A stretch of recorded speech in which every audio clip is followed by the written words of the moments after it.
तो CA students की life में ऑलरेडी 3 लेवल पहले से ही थे, एक सीए फाउंडेशन, सीए इंटरमीडिएट और सीए फाइनल। लेकिन 2024 में आईसीआई ने एक अनऑफिशियल तरीके से एक नया लेवल इंट्रोड्यूस किया जिसका नाम है स्पॉम, जिसको सेल्फ पेस ऑनलाइन मॉड्यूल भी बोलते हैं। अब शुरुआत में बिल्कुल ये न्यू बॉर्न बेबी की तरह था जिसको लोग 1 से 2 दिन में पढ़कर भी क्लियर कर रहे थे। लेकिन जैसे जैसे टाइम पास होता जा रहा है वैसे वैसे स्पॉम का लेवल भी बढ़ता ही जा रहा है।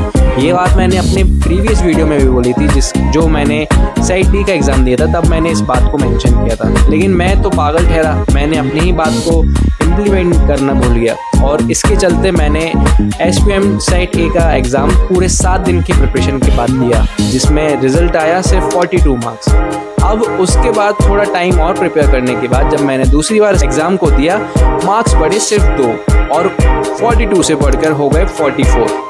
अब मुझे समझ में आ गया था कि ये गेम नहीं है भाई 10 से या 12 दिन में पढ़ने वाला। ये गेम है बिल्कुल फुल फ्लेज 2 से 3 बार रिवीजन करने के साथ अच्छी केस स्टडीज़ को सॉल्व करने के बाद ही इसको अपीयर करने का। इसके बाद मैंने मिड ऑफ जून से स्क्रैच से इस एग्ज़ाम को प्रिपेयर करने की शुरुआत की, जिसमें मैंने फॉलो किए थे सीए हेमंत सोमानी सर के नोट्स और लेक्चर मैंने बिल्कुल शुरुआत से देखे थे, जो कि आपको पीडब्ल्यू वाला पे अवेलेबल हो जाएंगे, जिसकी लिंक मैं डिस्क्रिप्शन में भी दे दूंगा।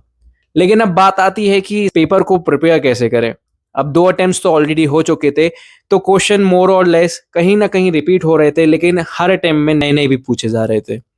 अब बारी आती है कि जब मैंने इस पेपर को प्रिपेयर करना स्टार्ट किया मिड ऑफ जून से, तो सबसे पहले तो मैंने सारे लेक्चर्स अच्छे से देखे, उसके बाद एक रिवीजन फिर से किया, जिसके बाद 2 बार और रिवीजन किया, जिसमें माइन्यूट पॉइंट्स जो रहते हैं उन पे ज़्यादा फुली फोकस हुआ। अब इसके बाद गेम चेंज हुआ आईसीआई केस सिनेरियो से, जहाँ पे आप 65 केस सिनेरियोज मिलेगी। मेरा रिकमेंडेशन है कि आप उनको जरूर करके जाएं। अगर आप ग्रुप्स में ऐड हैं तो वहाँ पे आपको एक सजेशन और मिलेगा कि सीए हर्ष गुप्ता सर की पीडीएफ भी काम की है, लेकिन आई डोंट थिंक सो, क्योंकि मैंने एक बार ही किया था उसको और मुझे लगा नहीं ज़्यादा कि उस पीडीएफ से कुछ आया हो। लेकिन अगर आपने सिलेबस को 2 से 3 बार अच्छे से थॉरली रिवाइज एंड रिटेन किया है तो आपको, मुझे नहीं लगता है कि आपको एक्स्ट्रा क्वेश्चंस प्रैक्टिस करने की ज़रूरत है। लेकिन हाँ, या तो सीए हर्ष गुप्ता सर की पीडीएफ करके जाओ या फिर आईसीआई केस सिनेरियोज। जब मैंने 3rd अटेम्प्ट दिया था अपना, उसमें मैंने 74 मार्क्स स्कोर किए। इसका बेनिफिट मुझे मिला केस सिनेरियो बुकलेट से, जिसमें से 2 केस सिनेरियो बिल्कुल रिपीट हुई थी। फिर मैंने एक पीडीएफ और फॉलो की थी जो है सीए विकल्प गुप्ता की, जिसमें लगभग 38 पेजेस हैं, लेकिन उस पीडीएफ से भी मुझे लगभग 2 से 3 क्वेश्चन रिपीट हुए थे। और एक चैनल और है जो नैन्सी जैन ओन करती हैं, जिसका नाम है नेक्स्ट जनरेशन करके ही कुछ है, मैं उसकी लिंक दे दूंगा डिस्क्रिप्शन में, जिसमें लोग रिपीटेटिव क्वेश्चन जो उनके एग्जाम्स में आ रहे हैं वो शेयर कर रहे थे। और मुझे एक सेट मिला था जिसमें से डिट्टो कॉपी मेरे अटेम्प्ट में भी सेम क्वेश्चंस आए, तो वो भी बहुत हेल्पफुल रहे थे। तो ये बात हो गई थी मैंने किस वे में प्रिपेयर किया अपने 3rd अटेम्प्ट में और 74 मार्क्स स्कोर किए। इवन मुझे भी यकीन नहीं हुआ था कि मेरे को 74 मार्क्स आए। लेकिन हाँ, अब आ गए हैं तो मैं गाइड कर सकता हूँ या फिर सजेस्ट कर सकता हूँ लोगों को कि जो मैंने प्रोसेस बताई है उसके ऊपर आप इम्प्लीमेंट करें तो आपको डेफिनेटली रिजल्ट मिलेगा। अब कोई मुझसे पूछे कि कितने दिन लगने चाहिए एसपीएम को क्लियर करने के लिए, तो मेरा सिंपल आंसर है भाई 7 से 10 दिन में तो पढ़ के मत ही जाओ, उसको इनफ टाइम दो।